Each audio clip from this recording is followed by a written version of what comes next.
আসসালামু আলাইকুম সম্মানিত ভিউয়ার্স, আশা করছি আপনারা সকলেই ভালো আছেন। দেখতে পাচ্ছেন আমার হাতে দুইটা ড্রিঙ্কস, একটা হচ্ছে মোজো আর একটা ইস্পাত, নতুন বের হয়েছে। এই ধরনের ড্রিঙ্কস আমরা অনেকে ভালোবেসে খাই, পছন্দ করে খাই এবং বাচ্চাদেরকে এগুলো আমরা খাওয়াই। এই ধরনের যত প্রকার ড্রিঙ্কস আছে, যেমন স্পিড, কোকা-কোলা, আরো যেগুলো আছে সবগুলোই, এই ড্রিঙ্কস কিন্তু আমাদের স্বাস্থ্যের মারাত্মক ঝুঁকি রয়েছে, যেটা আমরা অনেকে জানি এবং অনেকে জানি না। অনেকে আমরা জেনেও কিন্তু এগুলোকে আমরা গ্রহণ করছি, আমরা খাচ্ছি। তো আমরা যখন বিশেষ করে আমাদের যখন পানি তৃষ্ণা পায়,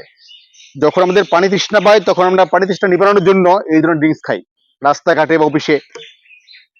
আপনার যখন পানি তৃষ্ণা পাবে তখন আপনাকে বুঝতে হবে যে আমাদের এখানে যেটা কিডনি রয়েছে, যে কিডনি যখন পানি প্রয়োজন হয় তখন আমাদের পানি তৃষ্ণা পায়।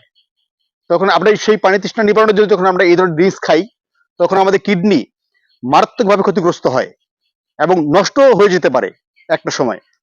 এরপরে আমাদের এখানে একটা অর্গান রয়েছে যার নাম হচ্ছে প্যানক্রিয়াস।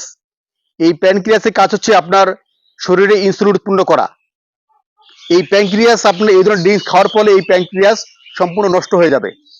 তখন আপনার শরীরে এই প্যানক্রিয়াস আর ইনসুলিন উৎপন্ন করতে পারবে না, তখন ডায়াবেটিক হবে। তো আমাদের যখন পানি তৃষ্ণা পায় তখন আমাদের বিশুদ্ধ পানি খাওয়া উচিত। কখনোই ভুলেও এই ধরনের ড্রিঙ্কস আপনারা খাবেন না যখন আপনাদের পানি তৃষ্ণা পায়।